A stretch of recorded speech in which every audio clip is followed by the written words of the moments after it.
Hello, I'm in Ruidoso, New Mexico, Lincoln County, exactly 1 hour drive from my cabin to here. And I was just poked and prodded again. But I just wanted to say, I know that when you go rural, there's a concern about what kind of medical care can you get. And of course, I've been healthy and I haven't needed medical care until recently.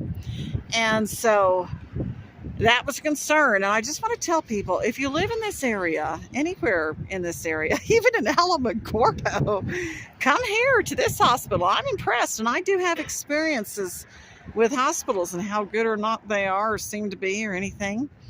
And I'm impressed with this place. I think this Presbyterian hospital here in Lincoln County, it's the only hospital in Ruidoso. But if you need to go here. Now, the nearest hospital to me in Cloudcroft would be down in Alamogordo, just a 30-minute drive at the one hospital that's in Alamogordo. But I had a number of friends say, don't go there. Under no circumstances go there. And I also had one friend who said he's never had a problem there. He's thought it's just been just fine. But the rest of the people said, no, don't use that hospital. Choose something else, either Las Cruces or over here in Ruidoso. And their equipment is up to date. It's very modern. The hospital itself, this building, is only 5 years old.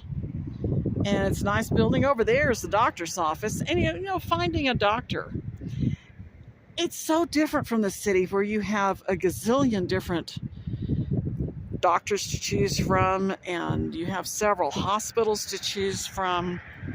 That's not the case when you go rural. But I'm very grateful to see that what we do have, at least in this Sacramento Mountain, southern New Mexico area, we've got a good hospital here in Ruidoso, this one. And the doctors over there are fine. Now, the doctor I had to see, I saw her for the first time ever 2 weeks ago. Dr. Keri, K-A-R-I, Dr. Keri Rath. How did I find her? I asked around. I asked people, who would you recommend to see? And she was the one who was most often recommended in person. Now, I went on healthgrades.com and there were some really horrible reviews about her. Oh, she's terrible bedside manner. She's, I'll never use her again, blah, blah, blah, all this stuff. So I was a little bit worried when I went to see her. I think some people are just, I don't know. The only thing, she's a little bit shy. She should learn the manners of when you walk into a room, introduce yourself. Hello, I'm Dr. Keri Rath. Other than that, she was fine. She didn't introduce herself. She needs to learn to do that. But otherwise, she was fine. And she told me point blank, look, this could be this could be that. There's, before she even examined me, she said, this could be, and some of it could be, one of the worst possible scenarios, cancer. And she was saying it could be this, but if you have that kind of cancer, that's the cancer to have, because then you can, we can just do a hysterectomy and you'll be fine, and blah, blah, blah. And nothing she said surprised me because I'd already done YouTube searches. And here's another thing, even though this is a YouTube video, I want to caution women.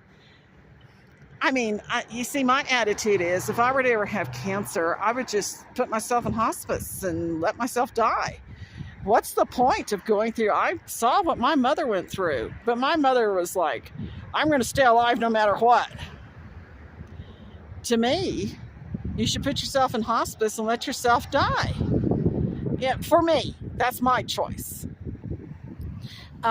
Enjoy life and let nature take its course. And don't put poisons in your body like chemo and all this stuff. Why would you go through all that hell? I don't get it. I just don't get that attitude. And so, I wasn't doing anything about what was happening to me. And I ignored it for several months. And finally, one of my friends got through to me and said, look, I know how much you hate to see doctor stuff. You really can't ignore this. You really have to go. So finally, I did go. And, getting a recommendation is what suggest. So I'm going to recommend to all the women around here, if you have any gynecological issues, see Dr. Keri Rath. She's perfectly fine. And I didn't know this, but when I was in there just now today, 2 weeks later, for some more tests she wants me to go through, she's the medical director here too. I didn't know that. They will not have a medical director who's a bad doctor. Anyway, but I don't have cancer. Don't worry about that. The biopsies have already come back and everything, and no, it's not cancerous. She did minor surgery on me, which I was not expecting. I was expecting I would eventually have to have major surgery, but she did minor surgery on me 2 weeks ago. Oh, I see this here. I would take that out right now. And I was like, what? She does it, and it was mildly just uncomfortable. I wouldn't even use the word pain. I wouldn't even use that word. And but yeah, I was very honest with these people, with her nurses and stuff, and her nurses are just fine. I was very honest with them a couple of weeks ago that I do not like seeing doctors. I did enough of that with my husband when hit with his brain injury, and I did enough of that with my mother with all of her problems, and I hate the idea of waiting in a doctor's office, seeing a doctor, or going to a hospital. I have loved not having to do that for years now. And I guess she thought she had captive audience. She said, well, while I've got you, you have to have, and I was in here getting a mammogram. Have to have a mammogram. The first only mammogram I've ever had was in 2014. At the insistence, my mother was still alive, of my mother.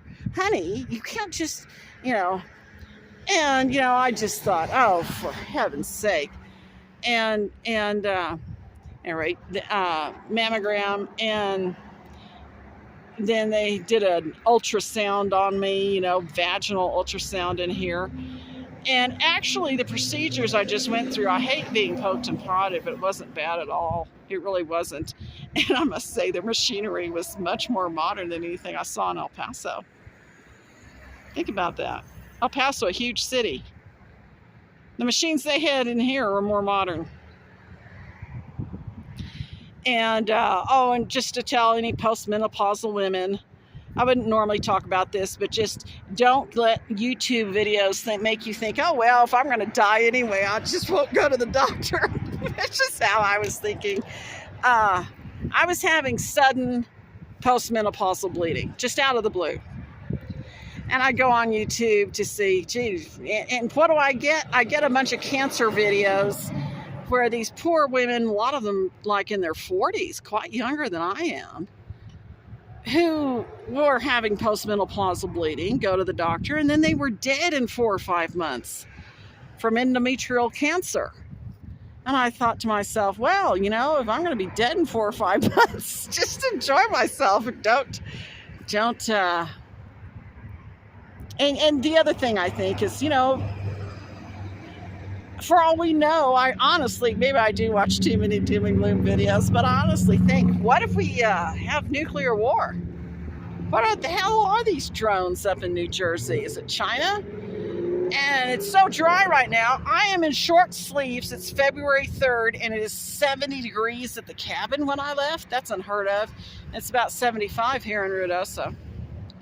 Unusually warm. So what if we have a huge conflagration of fire this summer? I mean, there's all kinds of disasters that could happen. If I'm have some sort of fatal disease, let it take me. That's my attitude. But I know it was a polyp. So if you have postmenopausal breathing, don't do what I did, which was like, oh, well, it's probably, the worst case scenario, so I'll ignore it.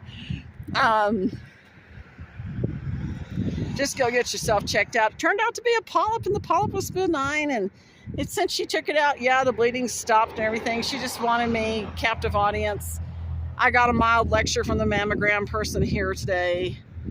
You can't just ignore mammograms. The thing is, I didn't tell them this. I'll tell you all. Back when I had my first and only mammogram, because Mother insisted. And actually, I'm sorry. I didn't have the mammogram in 2014. I had it in 2016. But Mother had been insisting before she actually died. She said, you cannot ignore yourself the way you've been. Once I'm gone, but anyway, I had a mammogram, and they thought they found something and wanted me to do all these biopsy stuff. And I walked out, and I did not do it. I thought, oh, to hell with it. I don't like doctors. I am not doing a thing about this. If God wants to take me, let him kill me off. And I didn't leave El Paso for the mountains until a couple of years later, kind of waiting to see if I started to feel sick or anything. No, and I feel fine. I'm just fine. But you know how doctors are. They don't want you to take matters in your own hands. They want to, poke and prod and test and all this garbage. I hate it. But if you're like me, you absolutely cannot stand seeing a doctor, but something happens to where, you really, the symptoms you'd rather, you kind of need to have it checked out, go here. Ruidoso, Lincoln County Hospital. This is a Lincoln County Medical Center. That's its official name. I must say they are good, and their equipment was all modern. And if you have gynecological issues, postmenopausal bleeding and stuff, go see Dr. Keri Rath. K-A-R-I, then Rath, R-A-T-H. She is just fine. Ignore those health grade things.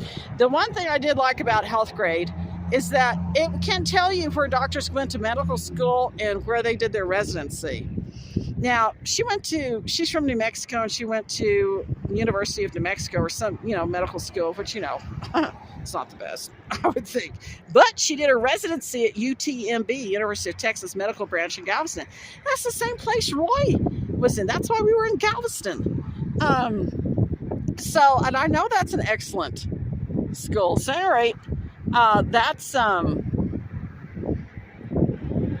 when you see that they've been at a good school, that's good. Now, I will say, though, my friend who was telling me this, saying, you just have to do this, I was saying, well, I'm not impressed with anybody's medical stuff. I hadn't actually gone to health grades yet to look up the residencies.